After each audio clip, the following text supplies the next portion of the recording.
I'm Josh Cooperman, and this is Convo by Design with a conversation about fresh perspectives and using what you have available to craft your surroundings, your business, and your life.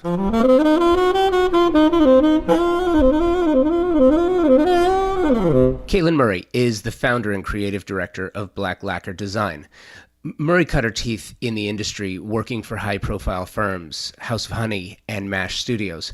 So when the time came for her to hang her own shingle, she did it with confidence, knowing that she did the work and knows her craft. Every week, we meet and you hear the stories of another creative doing amazing work. In these conversations, we talk about the work, but mostly, and most importantly, we talk about the journey. Every creative has their own story because we all walk our own path. If we're lucky, we don't walk alone. We have people who influence us along the way, who guide us, who provide us inspiration. Yes, we talk about the work on this podcast because it's important. I love it, and I think you do too, but it's even more important to talk about the journey. I love bringing you these stories, and here's another that I think you will appreciate with Black Lacquer founder Caitlin Murray. If you enjoy the podcast, and I hope you do, please subscribe to the show everywhere you find your favorite podcasts. You can also follow along online, convobydesign.com, and on Instagram at convobydesign with an X. Convo by Design is presented by Walker Zanger, a fantastic company and an equally fantastic design partner. While the Walker Zanger brand was built on the promise to inspire designers and architects to do their best work, there's far more to it than that. Yes, that promise is fulfilled every day through a commitment to provide the best ceramic, glass, stone, porcelain, and concrete surfaces and finishes. But at the heart is a family-owned and operated business that provides stunning surfaces for a well-designed home and does it to make designers and architects do their best work for their clients. Walker Zanger started in 1952, and they are absolutely one of the best trade partners a designer can have. Check out their newest collaborative line with designer Pieta Donovan, a collection of cement and ceramic tiles inspired by the patterns and colorways of the 1970s and created with a comfortable modernity. Walker Zanger is on the cutting edge of design, featuring products for every style and architectural feel you can create. And they provide homeowners with the materials that dream kitchens and baths are made of. Check out any of their 14 showrooms across the country or shop online, walkerzanger.com. I don't know what's going on. It's the gardener, it's the trash man, it's the people walking their dogs. Because there's always sound. Oh my gosh. It's funny because I've had a home office for years, probably 7 or 8 years now. And it's always been great. I mean, I know when the street sweeper comes, I know when the trash comes, I know when the gardeners come.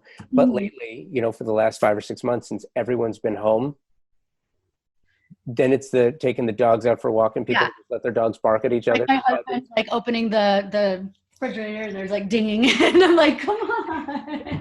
Okay, so you know what's really interesting about that though? I'll tell you, my background's in broadcast. So I am so used to it being, okay, everything's got to be perfect. No background noise. Audio levels are perfect. We don't live. See, there you go. No, I totally get it. That's the point. We don't live in a perfect world anymore. And that's the same with design. Like nothing is ever going to be perfect, and it's really hard to accept that sometimes, isn't it? So trying to live in that wabi-sabi world, like that Japanese concept, but that's too hard too. And my style isn't like bohemian enough to like make it like, I don't know, to make it work in my mind. So funny. So you just said something that totally strikes a chord with me. I love the idea of wabi-sabi. Finding beauty in the imperfection. Right. And that really is where I feel like, this pandemic has changed everything. It's changed every aspect of our lives. That's a given, right? But I think it's not all bad. There are some things that come out of this. And in my conversations with creators, it's been really interesting because these are kind of the things that are going to change the way we live. They're going to change design.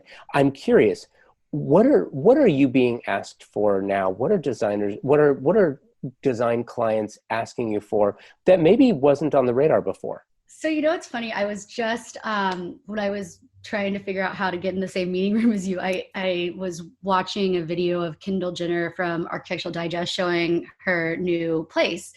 And I was telling my husband that, like, in the last 2 days, I've had two different clients mention her house.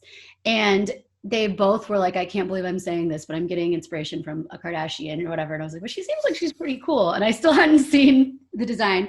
But when I was watching it today, I was surprised. It was very kickback and like very like lived in. And I think that people right now are craving stuff that just sort of feels good and cozy. And I've always had a theory that design shouldn't ever be too precious. Like, you should be able to live in it.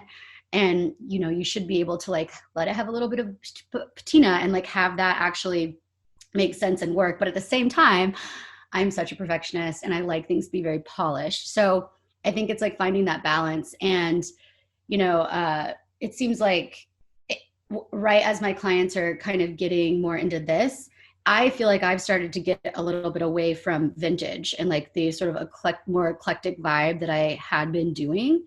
So it's going to be interesting to see where design goes and the ways that I always feel like I'm kind of pushing back from like whatever is trendy at the moment in a way. I don't know. Two things though that I think that you said are really interesting. Actually, three things. The first is that you're a perfectionist. This is not a good time for perfectionists. That you're finding inspiration from a Kardashian. I don't know. I think it's aspirational, but I don't think it's realistic. And then the third part of that is, and I'm forgetting where I was going now, but how to put all of that together for clients, because you know what, this has become a very challenging time for a number of reasons. First of all, is it's harder to get into a project house right now. Mm-hmm. It's harder to get delivery of the products and materials that you're specifying. It's more challenging to get your clients out of the house so that you can actually get the work done. Right. How has that changed the business side of things for you? I think really for me, the hardest part is not because I gave up my office, not knowing how long we were going to be all separated, which I'm glad I did, but not having that like studio space with like one area to kind of just dive in and get the job done, and not having somewhere to bring clients to look at things. And but from my clients have been actually really eager. Like, they've been down with getting Airbnbs. They've been wanting to continue construction. I'm going on a shopping trip today, did yesterday, and will tomorrow with the client. Just because I don't know. I think that people are at this point getting a little bit like, they're realizing that they want to be investing in their home so much that they are chomping at the bit, even though we are still in the midst of a lot of uncertainty and obviously a pandemic. So I think at the very beginning, it was a little bit scary and people kind of reined things in. But right now, it's kind of all systems go, which is great. And I'm happy to oblige. Tell me about the shopping trips. Tell me about going into showrooms, specifically. Going into the showrooms, do you feel safe? Do you feel comfortable? Do the clients feel safe? Are you finding the products that you expect? When you find something that you love, can you get it? What has the experience been like lately? Yeah, I've really felt like it's been pretty seamless. I mean, everyone's really safe. Everyone wears masks. Like, it's gotten to the point now where nobody even talks about the fact that it's so weird that we're all wearing masks, and like, what are we doing on this trip where we're just, kind of trying to socially distance and act, and then talk about, marble slabs. But the one thing that I will notice that's different is you have to sort of call ahead, and they take appointments only. Like yesterday I was at Perch, which is a big appliance and plumbing fixture showroom, and we had to wait outside the door, and and so that's a little different, but it's great because it's good to see all of the vendors and the reps that I work with like still working, and it makes me feel like we can always find a way to adjust, and no matter what happens, I think that that's just like the world we live in, like finding creative solutions. And I think that ties into every aspect of life and everybody's career. But I mean, obviously, as a designer, I'm very, very, very used to having to navigate things and like anticipate potential issues and put out fires and like find these creative solutions. So yeah, I'm happy my clients are up for it because I am. One of the things that I find really interesting is, and I want to dig a little bit deeper into this in a minute, but excuse me, one of the greatest assets, the value that designers bring to the table isn't just, I mean, it is, but it's not just your creativity. It's not just your vision. It's not just your design, but it's also the relationships. So being able to get your clients into the showroom to see specific materials, to make the most of the time. You know, it's funny because I still remember, and I've had conversations with designers who aren't in the business anymore, but you know, we're in the business 30, 40 years ago. And they used to say, you know, you'd go to the PDC, you'd make a day of it. You'd go in the morning for coffee. You'd go showroom to showroom to showroom for a couple hours. Then you'd go to lunch. Yep. Go to lunch in Beverly Hills, and then you'd go back to the PDC, and then you'd hit floors 3 and 4 and 5. You know, you'd go to more showrooms. That doesn't happen anymore. That hasn't happened for a long time. I'm so glad because that is exhausting because you're presenting and you're performing, you know, like even when the clients are like become your friends, it's like this process where you're going to have to sort of like hold their hand and then like educate them and make them feel comfortable. So it's a lot of work. I think like on an emotional level even, and like on a professional level of having to make sure that like they're really understanding everything you're doing and then taking them into these showrooms. I mean, it's overwhelming because there's so much stuff. Like I always prefer to bring stuff to clients because I don't want them to like go off in different directions and get overwhelmed or have like, you know, this just like revamp of like their entire direction on the spot because of something they see. So you have to be really strategic about it. And the PDC is dangerous because they could just be walking by a showroom and be like, well, let's go in there.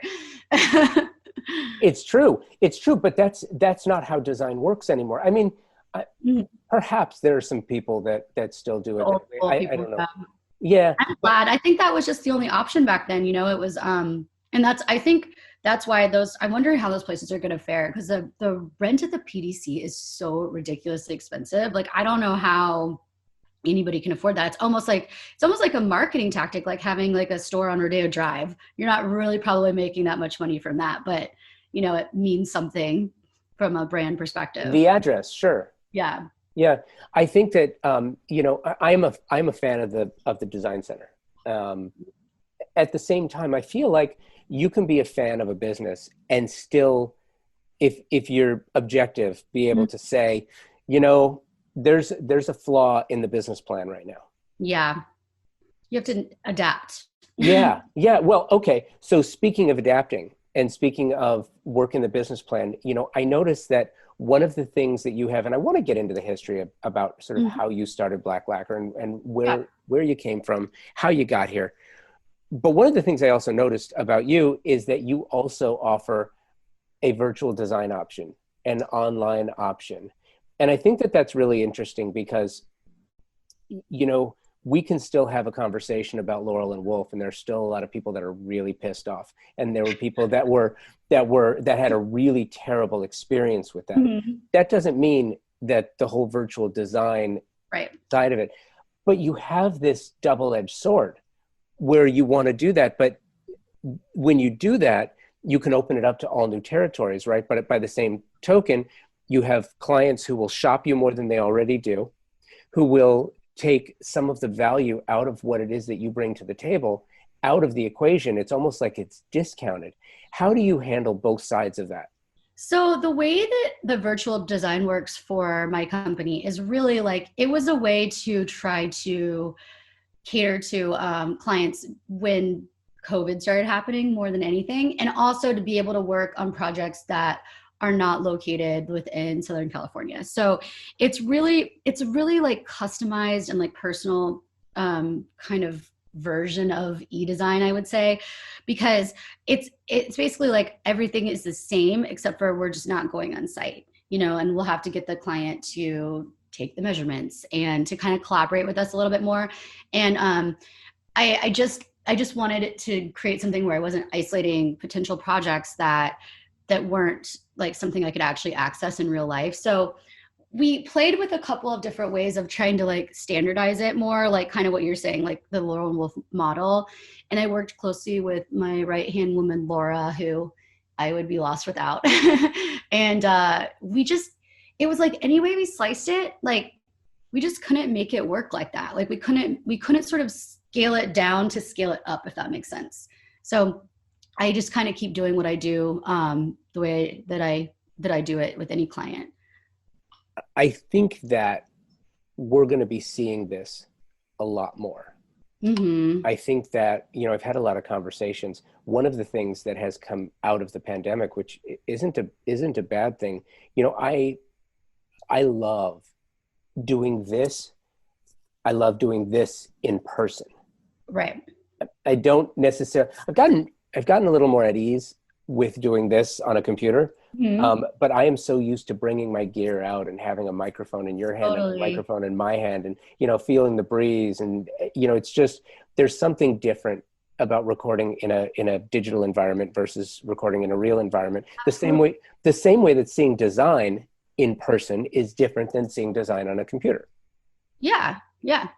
But I feel like it's made us change the way we look at things. I think so too. I think your brain kind of figures out how to like make up for it. Like you start taking different cues. Like for example, when I'm shopping for furniture online, I know these vendors, I know these manufacturers. I like when I'm looking at a sofa, I know like what that material is and like what it feels like. I have a understanding of it. And so I know that I can suggest it to my client. They might not know that, so they have to trust me. But I think like we pick up cues from real life that we can like later apply to these virtual things. And I think people are getting like more comfortable with that. Like being able to, and maybe you're not sitting in front of somebody, but like still being able to feel like you have their full attention and like they have yours, and you can kind of get, it's like we're adapting and like learning in a weird way with this virtual thing. Like I think it's kind of fascinating. Oh yeah, no question. The other thing too that I think is really interesting. So when I talk to architects, when I speak to an architect, inevitably, and it usually happens sooner rather than later, we start talking about the language of architecture. Yeah. When you talk to an architect, architecture is a language. And every architect that I've ever spoken to will tell me architecture is a language. And speaking the language of architecture is sort of one of the ways that you sort of can dig in and evaluate. Right. Design, I've rarely, if ever, have I had a designer talk to me about the language of design. You're so right. It's like more like it's a feeling. It's like something that you can't really capture. And like, it's really hard to talk to clients about words that describe design because they could be thinking of something else entirely. It's just so visual and it's so emotional. I would like if there were elements that were a little bit more standardized, but like, I also do interior architecture and, floor plans, elevations, like all that kind of stuff. So there is that component of working in AutoCAD and having that thing that's just very straightforward, that nobody can argue one way or another. So I think that's kind of why I like that about what I like about this job is you really have to like wear a lot of different hats, and like, it makes it really hard to not have a way to communicate consistently. So you have to be able to read people and kind of be a little bit of a psychologist and sometimes a mediator, all of that good stuff. You are so right. So I bring that up because something that you said, as you're learning as a designer, as you're learning how to adapt in this new construct, I feel like it's getting more important for design to have a more formalized language. Mm-hmm. And I feel like the designers, that's one, I always get into this conversation of the value behind designers and creators and creatives. If we were talking about fine art, right? And someone brought you a Picasso, whether you thought it was pretty or hideous, you knew that there was value there. True, yeah. For whatever reason, you understood that there was value there. if you put a design together, inevitably, and it's happening, it happens with such regularity that you have to Mhm. just consider it part of the business. You put a design together, clients will break it apart and figure out how to shop it for less. That to me is the equivalent of somebody taking a Picasso and saying, okay, well, the paint costs this much and you got to use brushes. So the brushes cost this much and the Right. frame, the wood costs this and the canvas costs that. So, I would give you $100 for the materials. Gosh, that would be horrible. I luckily don't have that problem with my clients, but the problem I do have to that sort of same kind of idea is that I talk about it like this. It's like a design is a complete thought. Like if it was a painting, right? You wouldn't say, okay, like let's tweak this and let's tweak that. Like it would Frankenstein it, and if you put it back together, like it doesn't make sense. And so it's really hard. I tell clients there are a lot of right answers in design, but you have to realize that everything is connected. And anytime they start cutting it up too much, they end up hating like the end result. And so that's also part of like how much do you like let them navigate? How much do you push back? Because clients value different things for different reasons, and some of those things you can't tell them otherwise, and you never know until you get into it. And so it's this very fine line you have to walk of how much how much do they want to be educated, and how much are they pushing back because they want to know that you're confident, and how much are they going to be offended if you're pushing too hard, and what can we do, like what is like the middle good solution that's like a win-win for everybody. So that I think is the hardest part of how they break up whatever you present. I mean, I wish that the problem was them shoving me instead but keeping the design. Really? Kind of. I mean, but the thing is, at the end of the day, it's a collaborative effort, and I'm creating something for someone to live in. I want that to make them feel good. I want to know, that I'm doing everything that I can to get it done right, and that like I shouldn't have done something else. You know what I mean? Because every personality is so different. So that's the thing is like there are times where you definitely know they're going to be unhappy with this. They're going to be happy with the thing that I presented, but they don't know that. And they're not going to know that until this is all done. And then a lot of times clients have straight up been like, you're right. We should have done this. Let's do it now. And it costs a bunch of money because we've already done X, Y, and Z. And now that I go back, things have to get ripped out.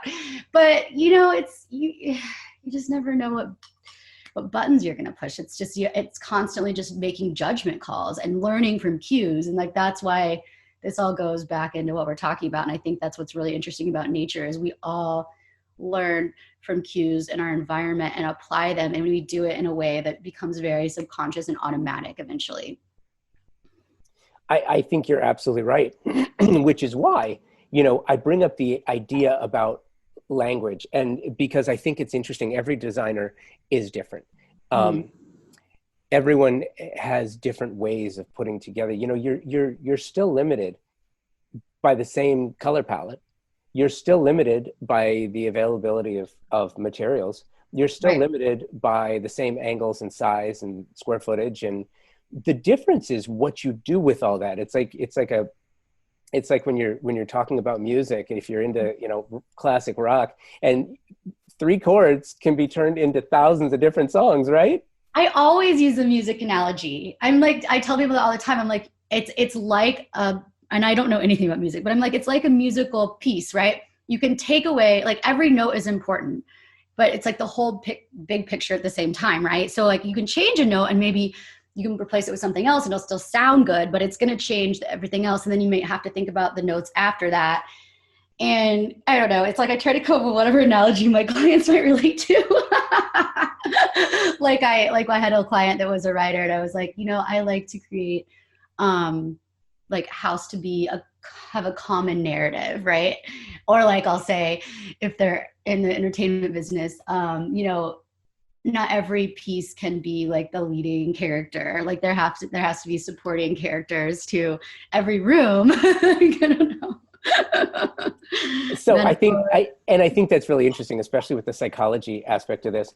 And I'm curious. I want to know sort of the story, as your story and how you started Black Lacquer. And but curious first, as you speak and as you're explaining things, I'm wondering if a degree in journalism and history hasn't helped you tell and craft the stories that you tell? Yeah, I think more than anything, it wasn't maybe the degree, because gosh, that's been a while ago now, but it's the interest in that, like the inherent interest in learning things and studying things about people. And really like, and in school, I did take a lot of classes that were like sociology, psychology, like I was always very, very drawn toward that. Like, so I think, and that was probably the best part of my college experiences, like doing journalism. And I mean, I'm sure that you probably had a similar experience, like just you have to learn about a lot of different things. So I do think that if I wasn't like totally called to do interior design or something super creative, because the other thing I would do would be, I would want to be a writer, which I kind of was thinking I would do before I did this. I would be definitely in psychology. I mean, like this is such like a basic like white girl thing to say, but I love true crime. I just like, I'm fascinated by the way the brain works. And I think what's interesting about it is it's not infinite.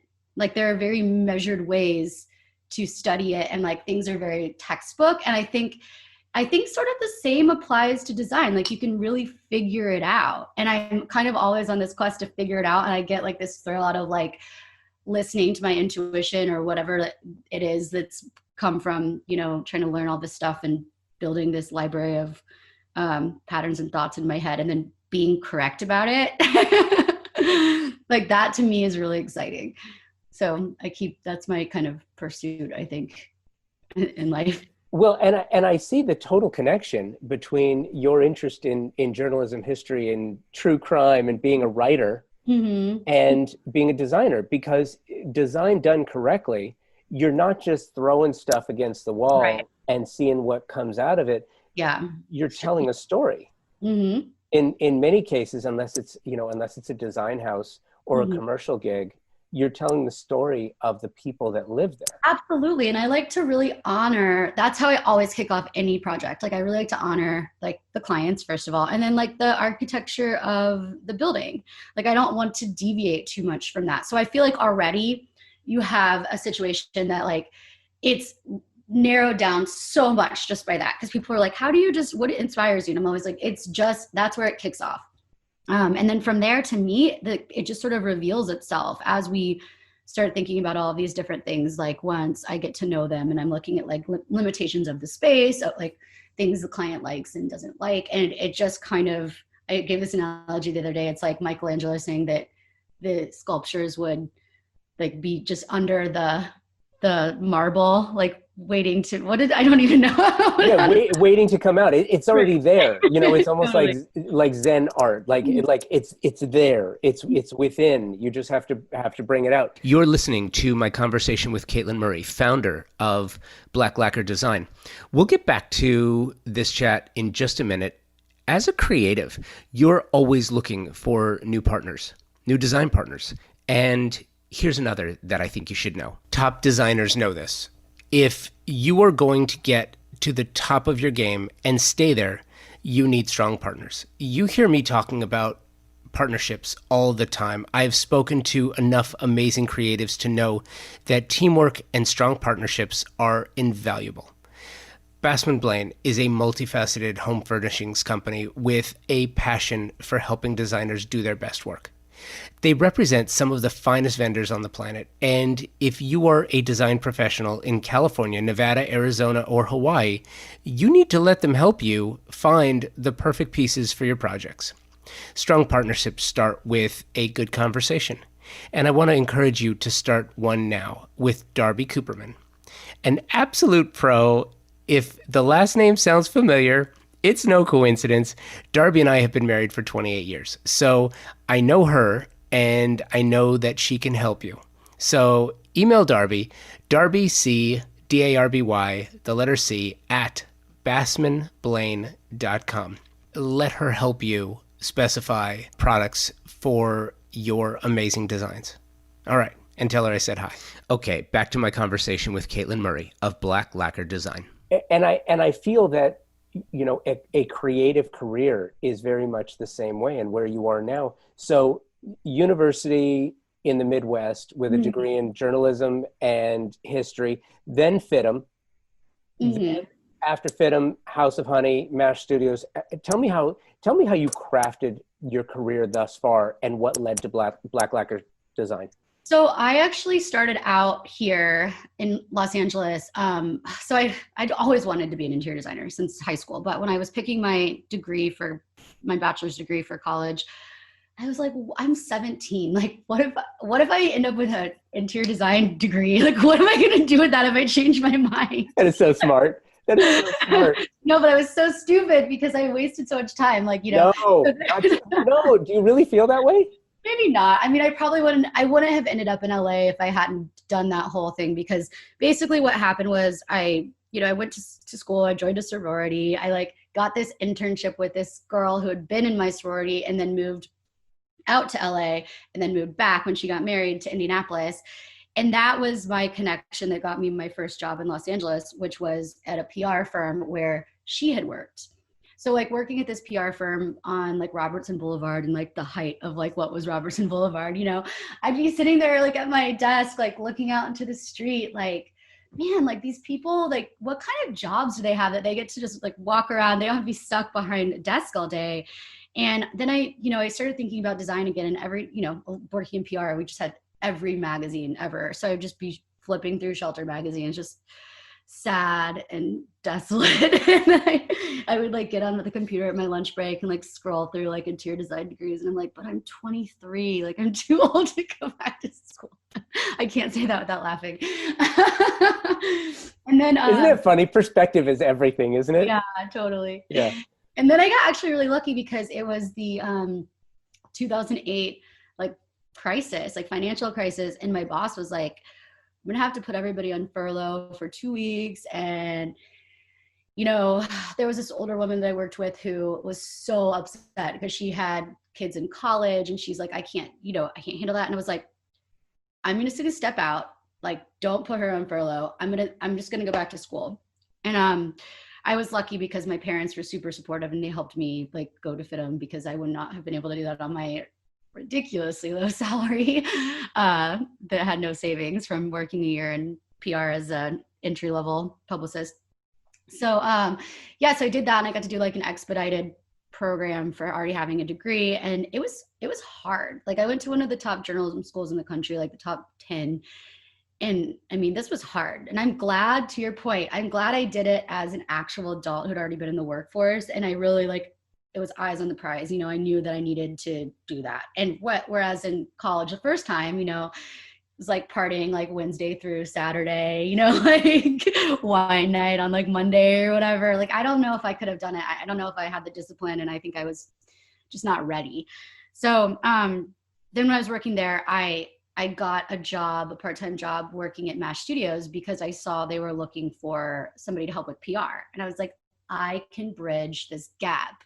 Like everything was always very strategic, So then that was sort of my way in. And Bernard, who's the principal over there, is like a good friend of mine now. And when I was working there was only 6 of us. Now he has like hundreds of employees and like a big like warehouse space. And it's super cool to see. And I'm friends with my first boss too. Like they were both at my wedding, and like I'm just so grateful for having had sort of supportive like mentors along the way, and kind of taking those chances and like diving into stuff that was above what my comfort level was.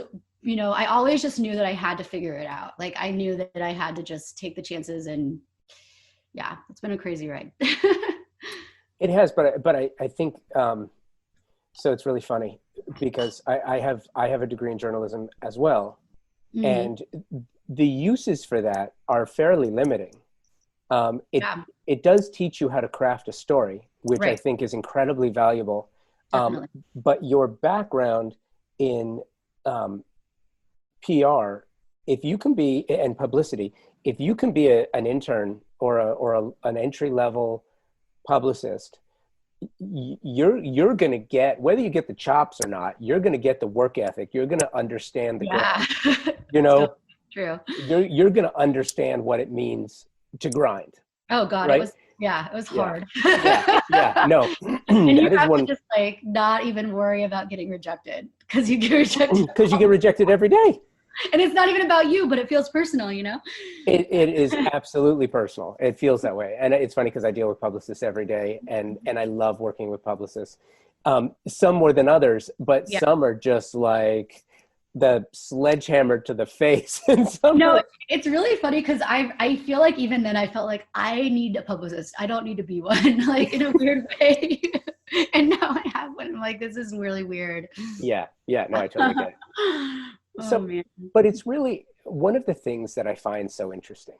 And Mhm. one of the reasons why I love having these conversations is because in talking to you, I can sort of tell where the process comes from as far as identifying how you put things together and why and sort of what's behind it. So when I look at your projects, it kind of it tells that completed story, right? Mhm. So I'm looking at a couple of your projects, and we haven't spoken about these. I didn't tell No, you or your publicist, you tell me you know. anything that we're talking about at all, actually. Yeah, no, and by the way, I love that too I because do too, because I never have time to look at that stuff no, anymore. no, but it's really interesting because you can look at design Mhm. and you can say maybe that's not me, but I can tell why it was done this way, or I want to live there. I Yeah, love this. This is mhm. exactly me. How'd she know? But Totally. some of the, and that's where I go back to the language, Mhm. because I feel like design is an ever-changing art form. Yeah. There's new products, new materials, new processes and procedures, new everything, right? And Mhm. different ideas. One of the things, I have a huge pet peeve, um, and that is the color of the year. Oh my gosh. I have a visceral reaction Great. right around this time every year when all of the color of the year start coming out, because it's just, I find it really insulting to both Right. the design community and the people who are, it's like, oh well, I have to go with millennial pink this year Oh my because gosh. you know, well, what if I don't like salmon? Yeah, okay. So That's great. when I see your work, and I want to go through a couple of your projects with you, Okay. because I'm also a huge fan of the mashup, and I think you have mastered the idea of the mashup Aw. better than most others You that I've go. seen it, and I that's why appreciate that. I I wanted to start with the Spanish craftsman, his and Okay. hers. I am a big fan. I'm a native Angelino and Okay. loving native. Probably lived in all kinds of houses like that. Totally. But also loving, Wallace Neff and his Mhm. impact on the Southern California architecture scene. Mhm. So when I see someone say, okay, it's Spanish, I'm like, all right, let's see what you got. And then you mash it up with Craftsman. Yeah. Now it's like, okay, let's see. So as I look at this, and by the way, I have to preface this by saying this is a podcast, and so you're listening to us, and you're not seeing the projects. When I started doing this 7 years ago, I got these complaints all the time, and I had to tell people, it's like, look, you have the internet. I'm telling you where to go. blacklacquerdesign.com. Follow along, and you'll see this. So go to blacklacquerdesign.com and go to see the interior. Click on interiors. The first one that we're looking at is Spanish Craftsman, his and hers. And it starts, the first image you have is this bathroom, and you've got a Spanish influence for sure in the color palette and some Mhm. materials, but you've also got a very distinct craftsman Right. idea here. How did this project, and I, by the way, as I continue to go through, you've got probably the most aggressive wallpaper I've ever seen in my life. So intense, right? It is, but you paired it with a black and white tile Mhm. and grout combination. It really all Yeah. flows so nicely. And then you've also, like in the shower, for example, you've got that traditional Spanish arch. Yep. Tell me about this project and sort of what you thought putting it together.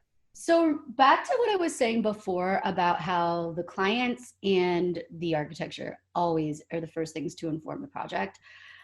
This house, literally, I would describe it as Spanish craftsman. It's got all this craftsman wood detailing everywhere, but it's got all these Spanish elements. You know, it's got a lot of arches. It's stucco on the outside. Like if you saw the rest of it, it just, that's what it is. And I've never really seen a house built in like the 20s or 30s that was both of those things. It's very unique. Yeah. So I wanted to honor that. And the windows in the his and hers bath, well, the hers bath, I guess you could say. Actually, you know, it's funny because the flower wallpaper is technically his bath. So anyway. It's very masculine. I know, right? That whole bathroom is really masculine. So that's a Christian Lacroix wallpaper, and she actually picked it. And that's why, so, you know, that's, you kind of merge these clients sort of, like if they get hooked on something, it's like, okay, then how do I make this work?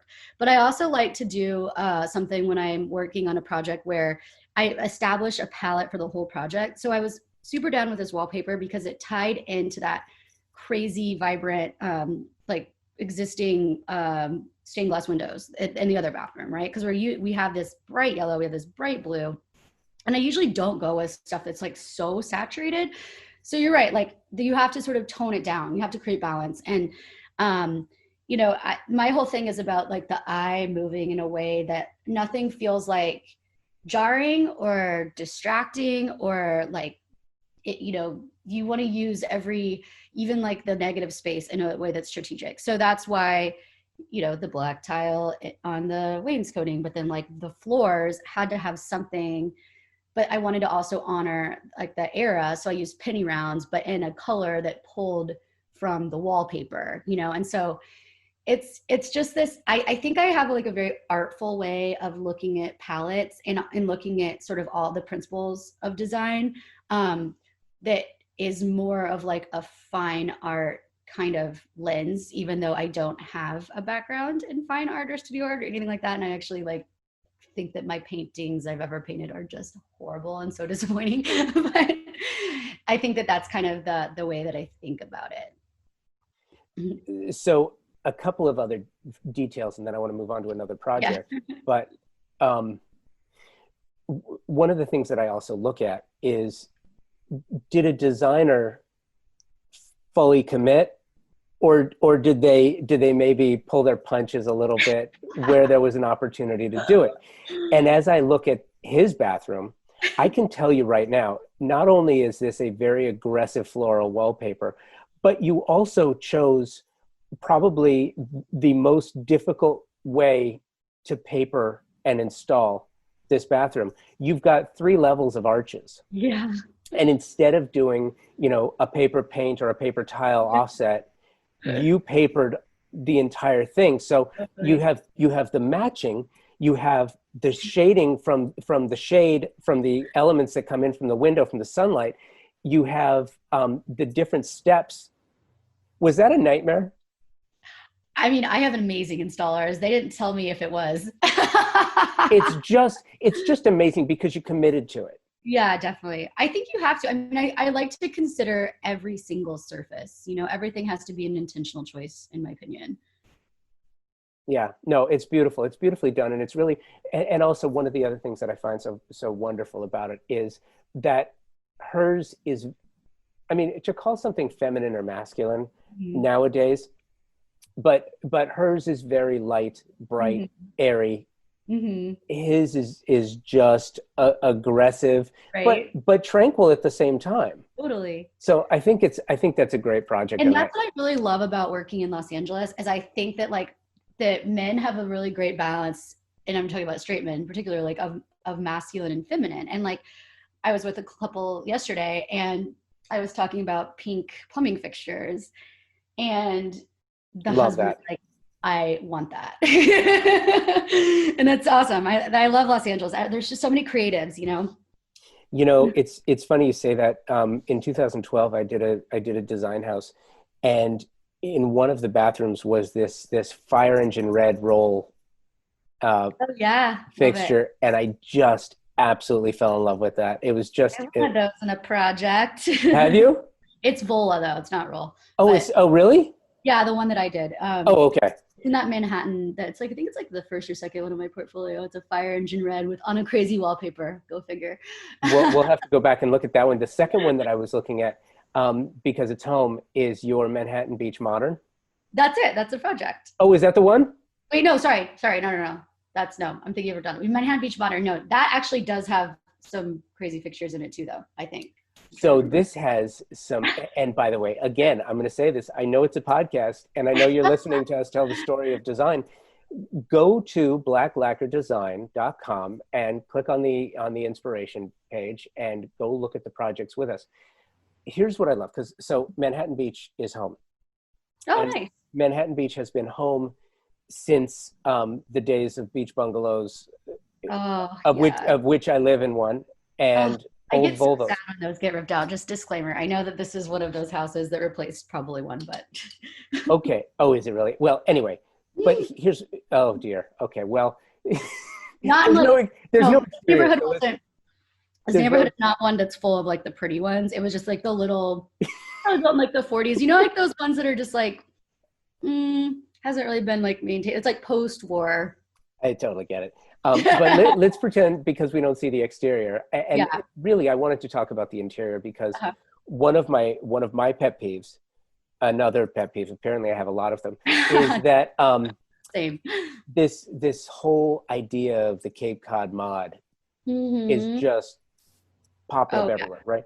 So Yeah. you'll have a lot of Cape Cod, modern, very white, Mm-hmm. and everything is just very, very minimal, sleek. Yeah, it's modern. It's Yeah. supposedly comfortable, but there's very little risk taken because much of it is done by developers and Right. not by designers. Yeah. Totally. So when I see a modern that's Mhm. local, that's done this way, so there's just an absolute ton of color, but it's not all color. And because you're in a beach community, you Mhm. don't have as much square footage as you might somewhere else. Right. So the first place I wanted to start is with the choices you made in the kitchen. So this project was interesting because I signed on with this client before the house was even beginning to be built. They hired a great architect that was local. I think his name's John Starr.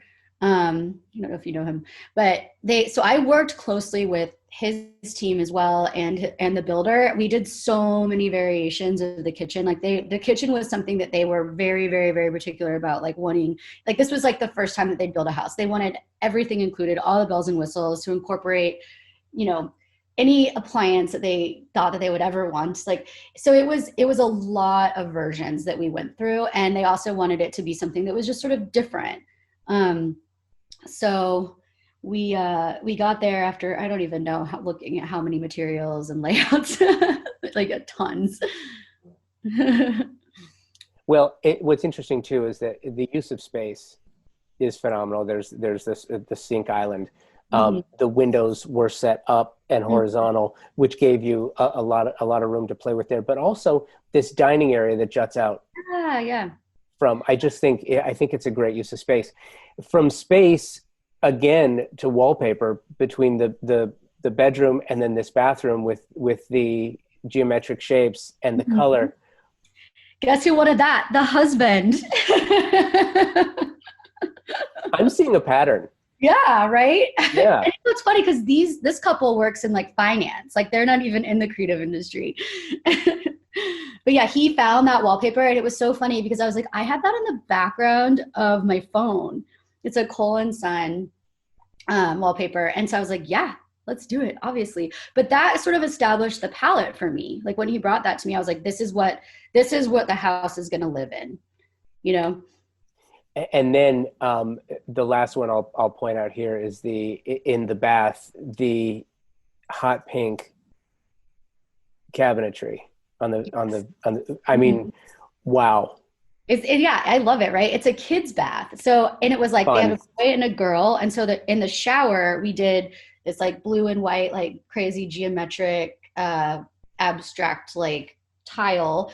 And then on the vanity, we did the pink. And I thought that was super cute because like it's a Jack and Jill bathroom where the girl's bedroom is on one side and like the playroom is on the other side.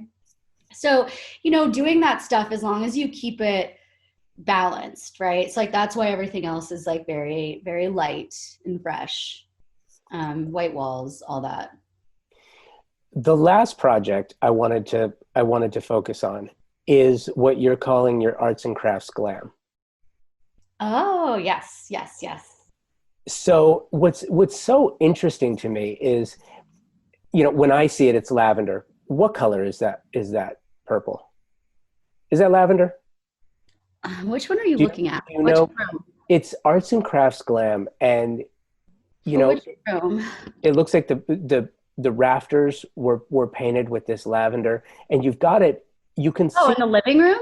yeah. So you can see all of the elements of this arts and crafts home, but the manner in which you spoke to it and you addressed it by painting the rafters Totally. and the wood around it. Where normally, here's the thing: what you can tell, you can look at this and you can tell when this was built, everything that's lavender would be a dark, heavy wood. I know, and it was, and I was like, I'm totally gonna get hate mail for this because people get so upset when you like desecrate a craftsman, like I know.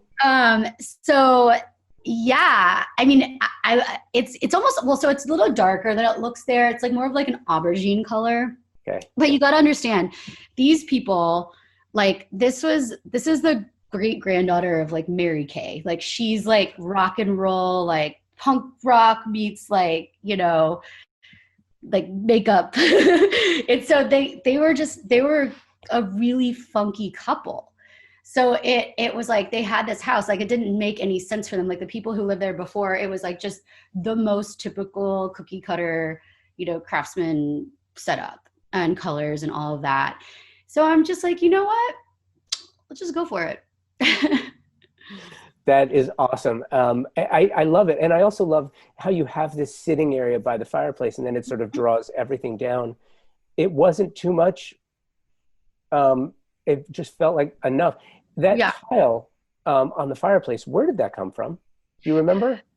That is actually, that's like a cement tile. I want to say maybe it's from like Granada tile, but I was Interesting. trying to pull those like quatrefoils from the stained glass, those like original stained glass windows. Hmm. So, and I can't remember what was there. It wasn't something, I mean, it was something that was very heavy. I don't remember if it was the original tile that we ripped out. Usually I'm very, very careful when it comes to historic architecture because I love historic architecture, especially in Los Angeles. I think it's super important to preserve it. I think it's super important to honor it. But there are certain times where it just doesn't make sense, Yeah, and listen, original architecture or an original craftsman would not have a pink kitchen. Nope. But again, Mary Kay. I got it. No, so it's really interesting. I totally get it. Right? Yeah, it makes perfect sense. And again, back to the living room, and in many of the other spaces that you design, not bathrooms, there you use like over the fireplace to bring the whole room together. You're using mirrors to bounce the light around, Right. Yeah. which I think is really smart, especially in a room like this, which is somewhat narrow, and that fireplace is kind of a nook. Yeah. Totally. It gets small, and you're looking for a way to build it up and make it bigger again. And Totally. I love this. I just think Yeah, it's I fantastic. appreciate that. Yeah. Yeah, that was a fun one. And I'm just curious, why boo in the tile in the They're bathroom? obsessed with just everything witchy and supernatural. And like that's their jam. Like they had all these weird, like, that store Necromance? Like things like that. It's like, and just, yeah. So we wanted to do something fun, like it wanted to say something. And so that was kind of, I think maybe there was like joking about like the house being haunted or something. I don't know. It's just their vibe. Like, and again, it's always all about the client. Like people want to, I think, feel like heard and seen, and like, and they want things to feel really personal. So I try to honor that and pull like the best of whatever that is out of it, And I have also noticed a theme too in the hanging swing chair. You like bringing those inside. you know I'm trying to think. I did one in a project in the Hollywood Hills. I'm actually working on a house down the street from me, my neighbor's house, that they installed. The developer installed one in there, and then I had one in my house, which was a pain to do. Like you had to do like a 2x4 and the go up in the ceiling. Yeah, it's funny. Sometimes in a corner, it's just something that makes a lot of sense. I get it. I totally get it. The last question I have for you, and you've been very generous with your time, and I appreciate it. Oh no, yeah, you're fine. I'm sorry, I was late because No, please. I love it. The last question I have for you is, the manner in which you design is very client-centric, client-focused, and where we are these days, design is changing because the manner in which we live is changing. How has this affected you professionally? How has this changed the way that you work? I think one thing that every designer really wants is the ability to express themselves creatively without sort of those limitations of budget and client preferences, in a virtual world. But I think I've sort of just had to learn to lean into that and figure out how to distill all these elements and find the best from it. And I think that that's just the way that we always have to practice living life. And, and you could still create something beautiful, even if it's not maybe what you would have made otherwise. It's about sort of that collaboration and like the ability to connect with somebody and then, maybe push yourself a little bit in the process. So I try to let go of that idea that like, if I'm looking at I have this like immediate knee-jerk reaction to want to criticize myself or my work if somebody compliments it, because I'm thinking about the holes. I'm thinking about the things that didn't go the way I wanted. And like, oh, well, if I only could have, had a different piece of art or whatever it is, it would have been perfect. It would have been what I wanted. And I realized that like my personal satisfaction from creating something isn't, the most important thing and like the be all end all. There's something that you could be really rewarded from in what the end result was, even if it was different maybe than you might have planned it. So that makes perfect sense. Yeah, if only there wasn't a pandemic. Exactly. If only. I always been telling people that like we cannot live in a world of if onlys, and I say that out loud because I have to remind myself. It's so true. No, it really is true. And that's the thing that I'm finding on a regular basis too, is we always have to go back and remind ourselves. And it's kind of back to your idea, you brought up wabi sabi, and finding the beauty in imperfection. Yeah. And this is certainly a year to maybe look at that. Caitlin, thank you so much for taking the time. This was really fun. This was a great way to kick off my full day. I'm excited now. I'm energized. Oh, I love it. You made my day. All right. Well, take care. I can't wait to hear it. Caitlin, thank you. Thank you for the time. Thank you for the chat. Love this. Thank you, Walker Zenger, for your continued support, and thank you for listening. Were it not for you, there would be no Convo by Design. Please make sure you are subscribed so you don't miss a single episode. You can find Convo by Design everywhere you get your favorite podcasts. You can also ask your smart device to play Convo by Design, and it will. If you want to continue the conversation, you can find us on Instagram at Convo by Design with an X. Be well, and until next week, keep creating.